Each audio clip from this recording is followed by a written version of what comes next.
Yeah, it should work. Hello guys, I'm back with another prank challenge.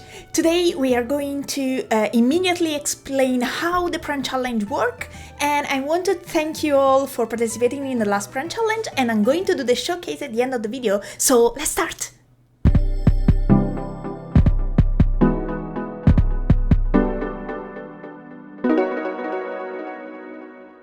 Ready for a prank challenge? The prompt is music, and the colors are HOOKER'S green and COBALT violet. You have just two colors to work with, but do not worry because you can always use white, black and blend the two colors together. Also guys, if you want to participate in the prank challenge, don't forget to use the hashtag pranchallenge and also post your beautiful artwork in your social. If you're going to do so, I'm going to showcase your art in my next prank challenge video, so don't miss the opportunity.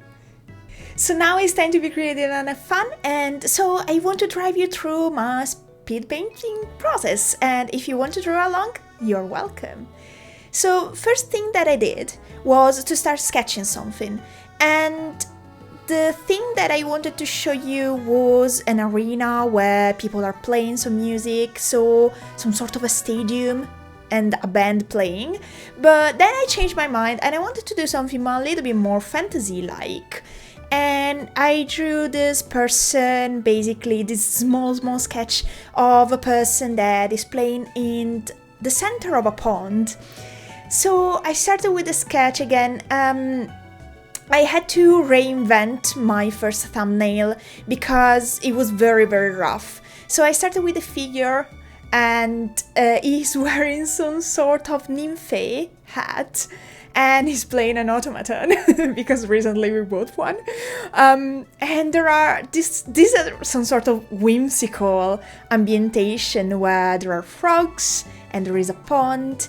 And my idea, because of the colors, I wanted to do something misty.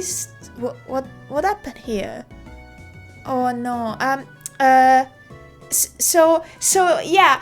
Basically I wanted to do something with some fog. And so I tested my colors first, and of course I grabbed like the colors and I do a small swatch of the colors, and yeah, here you can see me painting in, and basically there is the color, there are the colors, and I started with the bottom of the illustration with some frogs, and I wanted the foreground to be a little bit darker, you know, like to give the idea to some depth. And I work my color through. I use a tissue to actually clean my brush, because, you know, like watercolor can be very messy. The brush can hold a lot of water. So yeah, I continue to layer up some colors, and basically here I started doing some inking, as you can see that. Yeah, I did some inking, and I did it after painting. I did this also another time, where I started doing some watercolor first, and then I went in with some ink. But yeah, you can see me painting some inks, and of course, like this is a process that can take a little bit, because you have to be careful to weight your lines, to do some good line work, because I do not want to do something that it's very uniform, but I want to do something a little bit more elaborated with some weighted lines to give a little bit more character to my illustration. And so yeah, I continue doing the inking. It's a little bit of a process. It can take some time. I also has to dry. And right after this, I did some watercolor again, where I waited for the ink to be dry, and I actually redrew a little bit my lines and colors, and I make them a little bit more intense.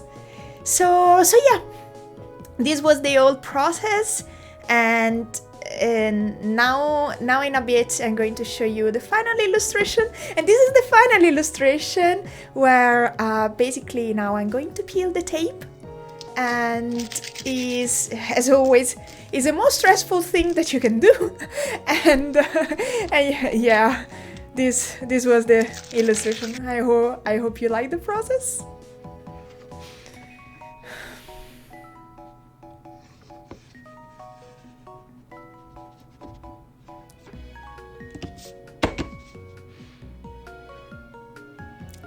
This is it. Well, the process was very different, but in the end I really like the artwork that I did today. So yeah, I hope you like it too. Drop a like. So now I'll leave you with the beautiful illustration that you did the past month, where you use olive green and indigo with the prompt night. And guys, as usual, don't forget, be creative and have fun. And until next time, bye-bye!